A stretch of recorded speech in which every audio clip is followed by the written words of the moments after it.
अब इस पार्ट की स्टार्टिंग नेक्स्ट पार्ट के एंड सीन के साथ होती है, मगर अंदर वह आदमी जब अपने बच्चे के पास जाता है तो वह उसे देखकर बहुत खुश होता है और उसके साथ खेलना शुरू कर देता है। और फिर मोशन कहता है कि आपके लिए तो ये काम बहुत ही ज्यादा मुश्किल होगा कि आप किसी बच्चे को पैदा करवाएं। पता नहीं ये इतना खतरनाक काम लोग इतनी आसानी से कैसे कर लेते हैं। और ऊपर से पेरेंट्स जब जानते भी हैं कि बच्चा पैदा करना बहुत ज्यादा मुश्किल काम है, तो वो लोग बच्चा पैदा करते ही क्यों हैं? तो फिर ग्रैनी उसे बताती है कि ये एक डीप लव है। पेरेंट्स अपने बच्चे के लिए हर दर्द को बर्दाश्त कर लेते हैं क्योंकि उनका दर्द उनके प्यार जितना बड़ा नहीं होता। तुम भी जब पैदा हुए होगे तो तुम्हारी मदर को भी ऐसे ही तकलीफ बर्दाश्त करनी पड़ी होगी। ये सुनकर मोशन थोड़ा सा इमोशनल हो जाता है और कहता है कि मेरे पेरेंट्स आखिर वो ऐसे क्यों नहीं थे जब वो मुझसे प्यार नहीं करते थे? उन्होंने मुझे पैदा करने के बाद छोड़ क्यों दिया? उसे ऐसे इमोशनल देखकर बेली थोड़ा सा घबरा जाती है और मोशन को बताती है कि हो सकता है कि शायद उनकी कोई अपनी मजबूरी रही होगी, वरना अपने बच्चों को कौन छोड़ना चाहता होगा। क्योंकि जब तुम हम लोगों को मिले थे तो उस वक्त तुम्हारे साथ हमने पानी के अंदर एक लेडी को भी देखा था जिसकी फिंगर्स पूरी तरह से सड़ चुकी थी, सिर्फ उनमें हड्डियां बाकी रह गई थी। ये बात सुनने के बाद मोशन कहता है कि क्या वो लेडी मेरी मदर थी? तो ग्रैनी कहती है कि मैं ये बात कंफर्म नहीं जानती कि वो तुम्हारी मदर थी या नहीं, मगर मैं इतना जानती हूँ कि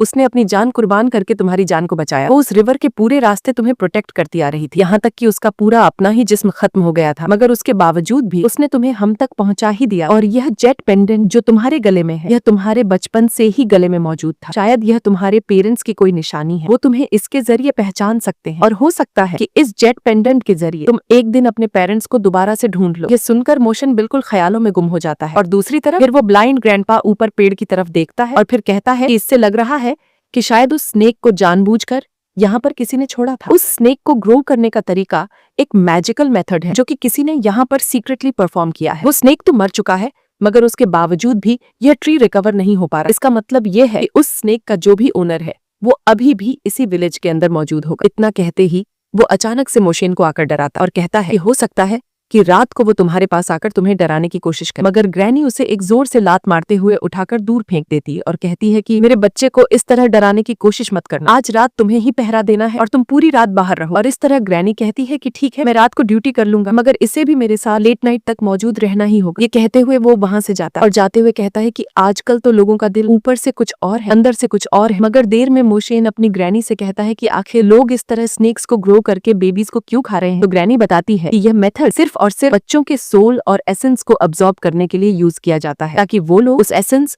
और उस सोल की मदद से अपनी इनेट बॉन्ड को रिवर्स कर सके। ये सुनकर मोशन को एक जोर का झटका लगता है और वो कहता है कि कमाल है, ये कैसे लोग हैं जो कि बच्चों को मारकर इस तरह के घटिया मेथड यूज करते हैं। तो ग्रैनी कहती है कि बेफिक्र हो जाओ, ये कोई रियल मेथड नहीं है, ना ही इसे तुम रियल मैजिक कह सकते। पता नहीं ये जो कोई भी है इसने रियल मैजिक सीखा भी है या नहीं, उसका मकसद जो कुछ भी है, मगर उसका मेथड बिल्कुल गलत है और इसके इरादे तो बिल्कुल घटिया हैं। वो छोटे बच्चों को अपने मकसद के लिए इस्तेमाल कर रहा है। और फिर वो उसे बताती है कि आज रात कुछ और लोग आने वाले हैं, इसलिए मुझे लगता है कि शायद तुम उन लोगों को हैंडल नहीं कर पाओगे, तो बेहतर है कि तुम आज रात किसी भी लड़ाई में इन्वॉल्व मत होना और तुम दूर बैठकर बस देखते रहना। अगले सीन में हमें दिखाया जाता है कि जब रात का वक्त होता है तो सब लोग सो रहे होते हैं, मगर जब मोशन की आंख खुलती है तो वो कहता है कि अरे नहीं, ये तो किसी ने शैडो स्पेल यूज किया है। ये कहते ही वो फौरन से उठकर बैठता है और अपना हाथ आगे बढ़ाता है, मगर वो वहीं भी रुक जाता है और कहता है कि किसी ने मेरे ऊपर शैडो मैजिक को यूज किया है। ये shadow magic same to same बिल्कुल वैसा ही है जैसा कि मेरी ग्रैनी ने मुझे सिखाया था और उसे वो सोल फिक्सिंग मेथड कहती है। इस मेथड को किसी भी शैडो के जरिए कास्ट किया जा सकता है, जिससे रियल बॉडी को भी कंट्रोल कर सकते हैं। किसी ने मोशन की बॉडी को लॉक करने के लिए उसकी शैडो को एक हुक के साथ लॉक कर दिया था और फिर वहां पर हमें ग्रैनी की आवाज सुनाई देती है। वो कहती है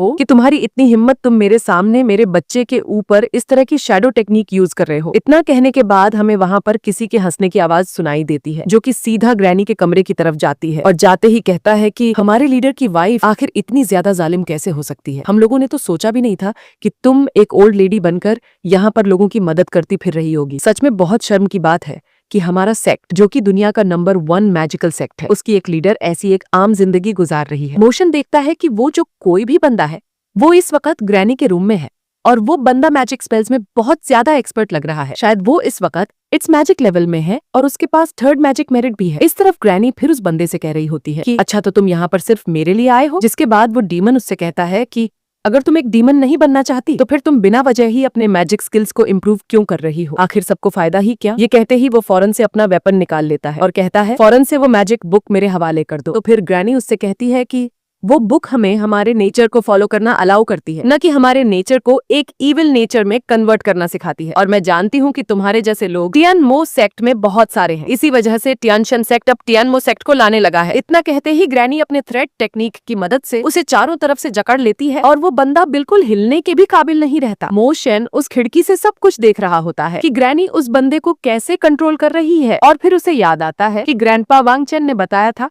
कि ग्रैनी असल में एक टियानमो सेक्ट की लीडर हुआ करती थी, जिसे डिमोनिक कल्ट सेक्ट भी कहा जाता है। और ये शैडो जो कोई भी है, ये डिमोनिक कल्ट सेक्ट से ही यहाँ पर आया है। फिर हम देखते हैं कि वहाँ पर एक लड़की आती है जो कि उस शैडो वॉरियर से कहती है, क्या हुआ, क्या तुम्हारे अंदर इतनी हिम्मत नहीं कि मेरी आंखों में देख सको। उस लेडी को वहाँ देखकर मोशन हैरान होता है कि ये लेडी कौन है और ये यहाँ पर कैसे आई। मगर अचानक से उसके बराबर में पड़ा हुआ वो रेलिक अपने आप ही वाइब्रेट होने लगता है और वो शैडो वॉरियर भी हंसना शुरू कर देता है, जिसके बाद हमें ग्रैनी के चिल्लाने की आवाज सुनाई देती है। उसे बहुत ज्यादा तकलीफ हो रही थी। ऐसा लग रहा था जैसे उस बंदे ने उसके माइंड पर हमला किया हुआ है। और वो शैडो वॉरियर उसे कहता है, मैं जानता हूँ कि तुमने वादा किया है कि तुम कभी भी डिमोनिक कल्ट सेक्ट के किसी भी डिसाइपल को नहीं मारोगी। ये कहने के बाद अचानक से ग्रैनी अपनी हिडन पावर को अनलॉक कर देती है, जिससे वो खुद को उस शैडो वॉरियर से दूर हटा देती है। और फिर हमें ग्रैनी की बॉडी के अंदर से कुछ और आवाजें सुनाई देती हैं। ऐसा लग रहा था जैसे उसकी बॉडी के अंदर वो अकेली खुद नहीं बल्कि और भी लोग मौजूद हैं। और फिर वो शैडो वॉरियर कहता है, अगर मैं तुम्हें मार नहीं सकता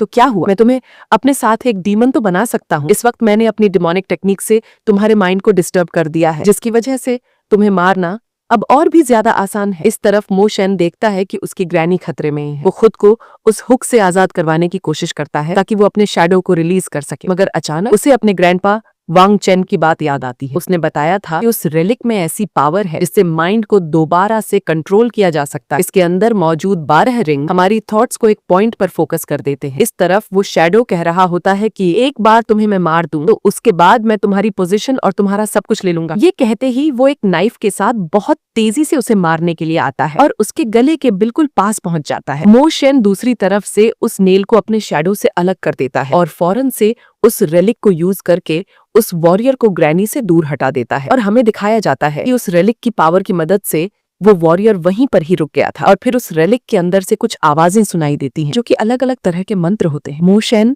उस रेलिक की पावर को यूज करके उस वॉरियर को उठाकर दूर फेंक देता और फिर ग्रैनी उस रेलिक को आकर जैसे ही पकड़ती है तो उसकी थॉट्स वो बिल्कुल एक जगह पर फोकस हो जाती है और वो दोबारा से बिल्कुल नॉर्मल हो जाती है। और फिर मोशन वहां पर आते ही कहता है, ग्रैंडमा, वो शैडो वॉरियर यहाँ से भाग रहा है। यह कहते ही ग्रैनी फौरन से उस रेलिक की पावर को यूज करके उस रूम को पूरी तरह से लॉक कर देती है। और फिर हमें उस घर से बाहर का सीन दिखाया जाता है जहाँ पर एक और वॉरियर मौजूद होता है। और क्योंकि यहाँ पर बहुत सारे मॉन्स्टर्स हैं, अगर कोई बंदा किसी गलत डायरेक्शन में चला गया तो वो किसी मॉन्स्टर के मुंह में चला जाएगा। हमें दिखाया जाता है कि उस बंदे का शैडो बिल्कुल अलग होता है। सामने से देखने पर लग रहा था कि उस बंदे ने अपने हाथ में कोई सामान उठाया हुआ है, मगर उसके शैडो में दिखाई दे रहा था कि उसने कोई नाइफ पकड़ा हुआ है। ये देखते ही ग्रैंडपा फौरन से खड़ा हो जाता है और सीधे उसी बंदे की तरफ जाने लगता है। जैसे ही वो उसके बिल्कुल पास पहुंचता है तो हमें दिखाई देता है कि वो बंदा भी असल में डिमोनिक कल्ट सेक्ट का ही एक मेंबर होता है और उसका शैडो दोनों साइड से दिखाई दे रहा था। इतने में वो ब्लैंड ग्रैंडपा पर हमला करने के लिए आता है,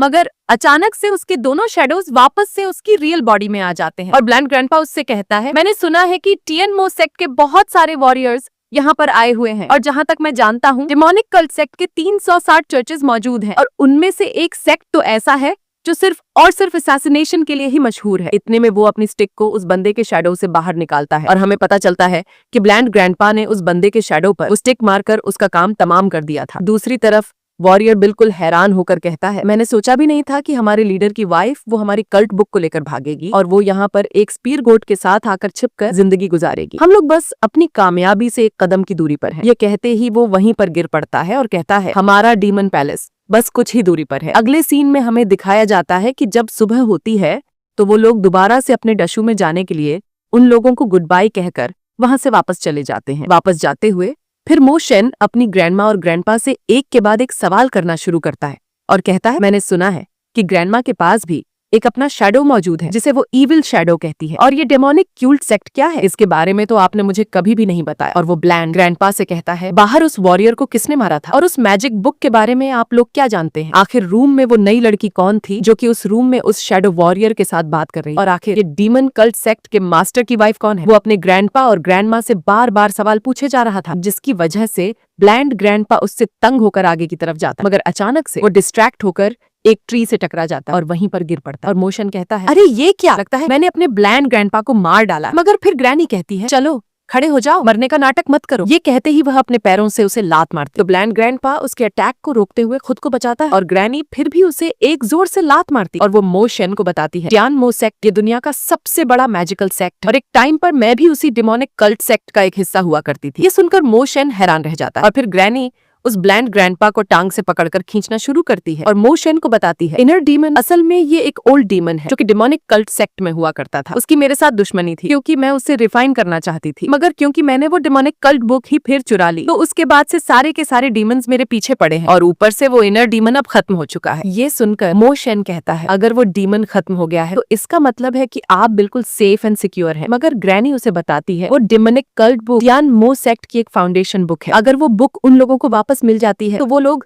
अपनी पहले वाली ग्लोरी को फिर से हासिल कर लेंगे, और इसे हासिल करने के लिए वो लोग यहाँ पर बार बार आते रहेंगे। और क्योंकि उन लोगों ने हमारे साथ फाइट की है, तो अब मुझे लगता है कि शायद वो लोग अब हजारों की तादाद में आएंगे। पिछले 40 सालों से मैं उन लोगों से छिपी हुई थी, मगर क्योंकि अब उन लोगों को मेरे बारे में पता चल चुका है, तो अब उनके लिए मुझे ढूंढना कोई बड़ा मसला नहीं। और फिर अगले सीन में हमें 2 लोगों को दिखाया जाता है जो कि उसी जिंग ज्वांग विलेज में आते हैं, और वहां पर वो लोग उसी सिम बंदे के पास आकर रुकते हैं और कहते हैं, यहाँ पर तो बहुत ज्यादा इविल स्पिरिट्स मौजूद हैं, आप लोगों को बिल्कुल संभल कर रहने की जरूरत है। यह सुनकर वो बंदा कहता है, हाँ आप लोग बिल्कुल सही कह रहे हैं, यहाँ पर असल में इस ट्री में एक जेट स्नेक छुप कर रह रहा था, मगर कल यहाँ पर एक बंदा आया था, उसके साथ एक लड़का भी था, उसने उस जेट स्नेक को मार दिया है, तो अब हमें टेंशन लेने की जरूरत नहीं। यह सुनते ही वो बंदा अचानक से एक मैजिक का इस्तेमाल करते हुए सामने वाले बंदे को पूरी तरह से कंट्रोल कर लेता है, और इसी के साथ यह एपिसोड यहीं पर ही एंड हो जाता है।